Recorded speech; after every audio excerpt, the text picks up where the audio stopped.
Donc voilà, on est ici donc pour votre mémorandum des reproches pour les prochaines élections.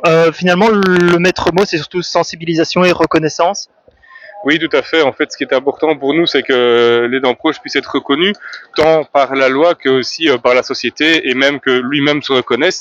Et pour ça, il faut faire de la sensibilisation pour qu'il puisse être reconnu et pour qu'il soit informé de son statut, pour qu'il puisse être sensible et sensibilisé aussi à tout ce qu'il peut avoir comme avantage et aussi de sensibiliser les pouvoirs publics, mais aussi les professionnels tant de terrain que les professionnels du secteur de la santé.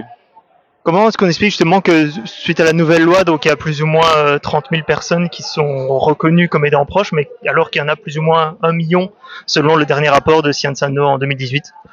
Alors, il y a plusieurs facteurs qui expliquent ça. Le premier facteur, c'est d'abord que la reconnaissance est très difficile à avoir parce que les documents sont très lourds. Le nombre de points de déficit d'autonomie qui est demandé en fait est beaucoup trop élevé, donc est très restreint.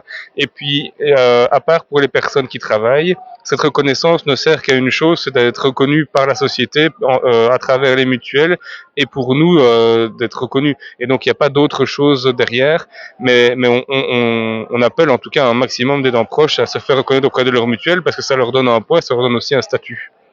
Qu'est-ce qu'il y a comme finalement comme priorité, je vais dire, pour les prochaines élections? Est-ce que au parti, qu'est-ce que vous voulez leur dire justement pour les prochaines élections?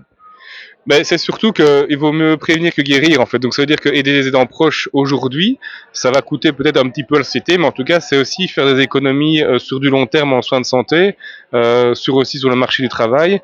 Et puis les aidants proches, comme on l'a expliqué tout à l'heure lors de nos présentations, en fait, leur travail représente à peu près 2,5% du PIB, ce qui représente 12 milliards et demi d'euros pour la Belgique par an d'économiser grâce aux aidants proches. Donc c'est vraiment un pilier de notre société, un pilier de notre système de santé, et donc il faut les reconnaître à leur juste titre et leur donner les moyens d'exister et de subvenir à leurs besoins parce qu'ils sont bien souvent contraints de devoir arrêter de travailler ou mettre en pause certains travails et donc avec tous les risques de précarité puisque quand il y a une personne aidée il y a bien souvent beaucoup plus de dépenses et aussi ce qui est lié c'est beaucoup moins de recettes et de rentrée d'argent dans le ménage.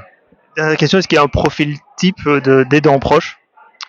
Non, il n'y a pas un profil type. Maintenant, on peut reconnaître quand même qu'en général, ce sont principalement des femmes. Et donc, c'est aussi un problème de société que les femmes sont plus souvent amenées à prendre un congé. Ça passe mieux. Et donc, ça passe mieux auprès parfois de l'employeur, de la société, de dire, ah ben, la femme prend un congé pour un enfant. Elle prend un congé aussi pour aider quelqu'un.